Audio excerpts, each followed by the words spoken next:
একটা কাগজ ছিল তখন আ আ এই কাগজটার নামটা জানি কি আমি তো ভুলে গেছি। ওই কাগজে কিছুদিন আমি কাজ করছি।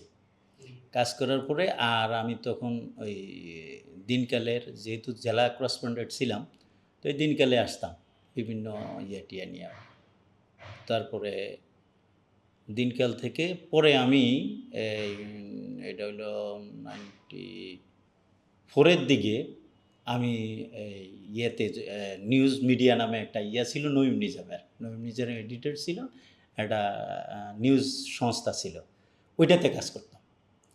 ওইটাতে কাজ-টাজ করার পরে আমার এই যে তখন আমরা বিরোধী দলে আসছি। বিরোধী দলে আসার পরে 96 7 এর দিকে আমার আমার ইয়ে ছিল একজন বিএনপির মহাসচিবের একজন ইয়ে ছিল, সহকারী ছিল। আনোয়ার ভাই কইরা নাম। তার সাথে আমার খুব সম্পর্ক ছিল। আমি আসতাম। ওই যে প্রেস লিস্ট তখন তো প্রেস লিজের মাধ্যমে সবকিছু হইতো। তো তখন আমাকে ওই আনোয়ার ভাই বলল যে, "একটা ইয়ে আছে, আমাদের স্যার তখন ইয়ে হইল, ওই যে সাদেক হোসেন খোকা সাহেব। উনি আহ্বায়ক হইছে। তা আহ্বায়ক হইছে, উনার তো একটু মহানগরের ইয়ে-টিয়ে করা দরকার, কাজ-টাজ করা দরকার। তুমি কি পারবা?" তা আমি বললাম যে, "আমি যেহেতু জব করি, আমি অ্যা একটু সমস্যা আছে। দেখি তাও আমি ইয়ে-টিয়ে করে দিব ১ম দিক দিয়া।" তো এর মধ্যেই আমি মানবজমিনে জয়েন করি। মানবজমিন তখন ডামি বাইর হয়। তো মানবজমিনে আমি জয়েন করার পরে ওই আমার বিটটাও ছিল বিএনপি। ওদের সাথে শর্ত ছিল যে, "তুমি বিএনপির বিটই করবা। তোমার কাজে বিএনপির এই আপাতত যে এই ইয়ে-টিয়ে আছে সব সোর্সগুলা তুমি ঠিকঠাক রাখো।" তো আমি এই মধ্যে স্যারে খুব একটু ইয়া হইছে আমার প্রেস লিস্ট করার ধরন-টরন ইয়া-টিয়া দেইখা, বিভিন্ন মিডিয়া কভারেজ-টভারেজ দেখে স্যারে বলল যে, তুমি তাইলে একটা কাজ করো, পার্মানেন্ট তুমি আমার কাজ করো এখানে।" তা আমি বললাম, "স্যার আমার তো ওখানে জব আছে, আমি তো বলতে হবে ওনাকে, এই মতিউর রহমান সাহেবকে।" তো বলে, "বলে দাও যে।" তা আমি একদিন মতিউর রহমান সাহেবকে বললাম যে, "এরকম আমি তো এটা ছেড়ে দিব। আমি ছেড়ে দিব আমাকে এ ওই মহানগরের সাদেক হোসেন খোকা সাহেবের সাথে কাজ করতে হবে।" তা আমি তো তার সাথে কাজ করার জন্য যখন বললাম তখন মতিউর রহমান সাহেব বলল যে, "আমার তো একজন আ নিতে হবে বিএনপির বিটের জন্য। এই দিক দেখতে হবে না? বিএনপির বিটের জন্য আমাকে একজন নিতে হবে।"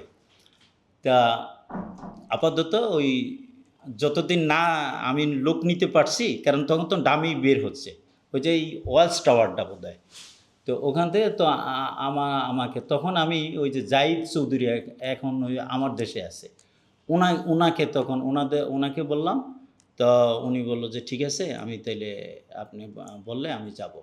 তো মতিউর রহমান সাহেবের সাথে গেছে। যাওয়ার পরে বোধহয় উনারটা হইছে। তখন আমি ওখান থেকেই আমি পার্মানেন্ট কাজ করতেছি।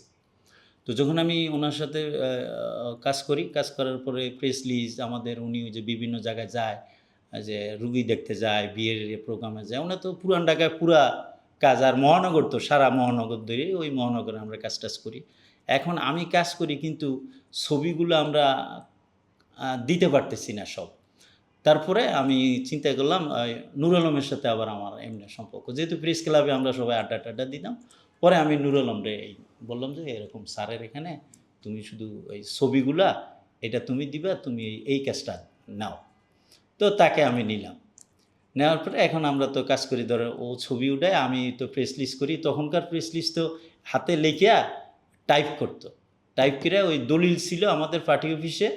এই দলিলে টাইপ করত। আমরা ওই লেইখা ওরে দিতাম। তখন সিরিয়ালে থাকতে হইতো। আগে বিএনপির সেন্ট্রালটা দিতে হইতো ম্যাডামের প্রেস লিস্টগুলা। তখন আহমেদ নজির সাহেব ম্যাডামের প্রেস লিস্টগুলা করতেন। আর মহাসচিবের পার্টির প্রেস লিস্ট করতেন এমরান সালেহ প্রিন্স আর আহমেদ নজির সাহেব।